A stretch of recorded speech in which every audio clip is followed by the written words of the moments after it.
DNA TV, మన రాష్ట్రం మన ఛానల్. యుద్ధము చేశాం, కిరణ్ కుమార్ రెడ్డి గారితోనూ అట్లాగే ఉన్నాం, యుద్ధం చేశాం. మేము ఎన్జిఓసం. ఈవెన్ మొన్న గత ప్రభుత్వం మీద కూడా యుద్ధం చేశాం. నాయకత్వాలు నిలబడలేదనేదే మా బాధ. ఆ బాధకు తగ్గ ప్రతిరూపమే ఇవాళ మనుషులు అందరిలో కూడా ఉన్నది. అందుకని నేను ఒక మాట చెప్పదలుచుకున్నా. ఏపీ ఎన్జిఓస్ అసోసియేషన్ అనేది ఈ రాష్ట్రంలో ఏ ఒక్క సంఘము, ఏ ఉపాధ్యాయ సంఘము, ఏ విధుల సంఘము, ఏ ఒక్క సంఘము పుట్టక ముందు ఉద్యోగులకు సంబంధించి ఈ రాష్ట్రంలో పుట్టిన మొట్టమొదటి సంఘం ఏపీ ఎన్జిఓస్ అసోసియేషన్. ఆ రోజున ఏ ఒక్క సంఘం కూడా ఈ రాష్ట్రంలో లేదు.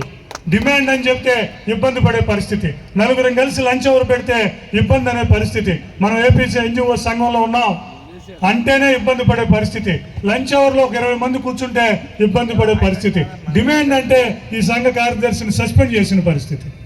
అటువంటి పరిస్థితి నుంచి డిమాండ్స్, స్ట్రైకులు, ఓడీలు, రికగ్నిషన్లు, 2 సార్లు బర్తరఫ్లు, 2 సార్లు సంఘాన్ని రద్దు చేసిన పరిస్థితి రాష్ట్రంలో ఉంది. 2 సార్లు కూడా మళ్ళీ సంఘ రద్దాన్ని తీసుకొచ్చాం.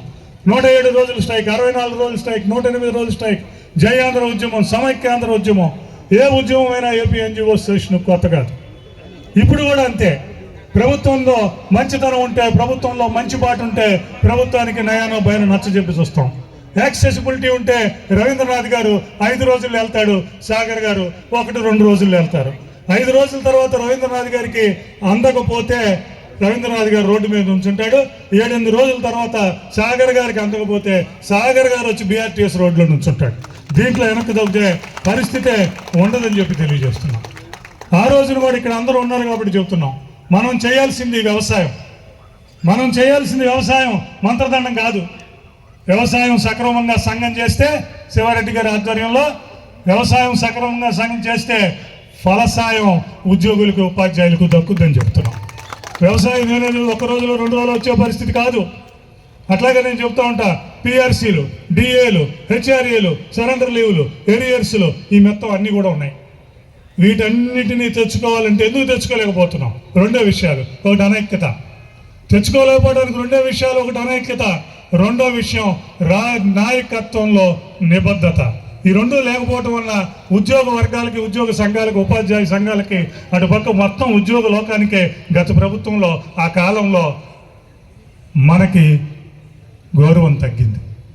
అందుకే నేనేమంటాను, ముందు పిఆర్సీలు, డిఏలు, హెచ్ఆర్ఏలు ఎన్ని వస్తాయి, సంఘానికి, వ్యవస్థకి గౌరవాన్ని తెచ్చుకోవాలి. మనకి గౌరవం వచ్చినప్పుడు, మీరు ఆ కలెక్టింగ్ కెపాసిటీ నాయకత్వానికి ఇచ్చినప్పుడు అన్నీ ఒకదానమ్మట ఒకటి వస్తాయి. 2010 వరకు ఏపీ ఎన్జిఓ అసోసియేషన్ ఎన్జిఓస్ తప్పితే పక్కన చూడలేదు సార్. 2010లో మేము, అశోక్ బాబు గారు రోజు ఎగ్జిక్యూటివ్లు ఇదే గొడవ. కాంట్రాక్ట్ ఎంప్లాయీస్ చేద్దామా, మిగతా వాటి చేద్దామా అని. ఇవాళ కాంట్రాక్ట్ ఎంప్లాయీస్కి సంబంధించి, మిగిలిన ఎంప్లాయీస్కి సంబంధించి, అవుట్సోర్సింగ్ ఎంప్లాయీస్కి సంబంధించి ఇవాళ కాంట్రాక్ట్ ఎంప్లాయీస్కి 010 ద్వారా జీతాలు తీసుకొచ్చామంటే అది ఏపీ ఎన్జిఓస్ అసోసియేషన్ తీసుకొచ్చిందని చెప్తున్నాను. పిఆర్సీ మాతో పాటు వాళ్ళకు కూడా ఇవ్వాలి, మాకు 43 ఇస్తే వాళ్ళకి 50 ఇవ్వమని చెప్పి తీసుకొచ్చామంటే వాళ్ళకే అని చెప్పి తీసుకొస్తున్నాం. ఇట్లాంటివన్నీ కూడా ఏపీ ఎన్జిఓ సంఘంలో చేయటం మాకు కొత్త కాదు. ఆ రోజున గవర్నమెంట్లు ఉన్నాయి, ఇంకా ఉన్నాయి, అన్నీ ఉన్నాయి. గవర్నమెంట్ ఏదున్నా, ఎక్కడున్నా, ఎలాగైనా కృత నిశ్చయంతో ముందుకు వెళతామని.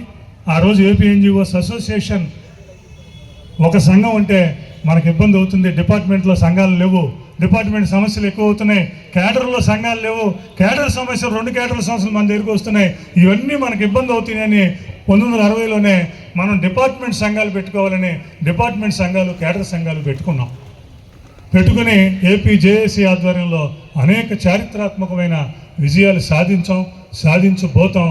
అటువంటి గౌరవాన్ని మనం పొందాలంటే, అటువంటి గౌరవం ఉండే దిశగా సంఘాలు, నాయకత్వాలు, ఉద్యోగులు, మన కింద ఉన్న కామ్రేడ్స్ అందరూ నడవాలని, ఆ పరిస్థితి రావాలని చెప్పి కోరుకుంటూ, ఇప్పుడు మా పెద్దలు మరి సంఘం గురించి ఎంతసేపు చెప్పంగానే నాకు ఆయన గుర్తొచ్చారు. పూర్ణచంద్రరావు గారు,